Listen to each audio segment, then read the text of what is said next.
Sveicināts kanālā Lifehack Today. Un šī video es gribētu atvainoties par iepriekšējo video, kad viņš sanāca tik nekvalitatīvs, bez montāžas. Bet viss tas būs nākotnē. Tas kā tas bija pirmais video priekš manis un priekš manu kanālu.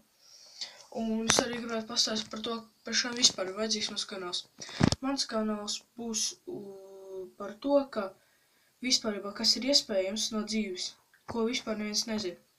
Piemēram, tas pats pa video, kur varēja izdarīt tā, lai pildspalva atkal strādāt. Domāju, ka diezgan daudz cilvēku to nezināja, vienkārši met tās pildspalvas ārā. Tāpēc tā arī būs.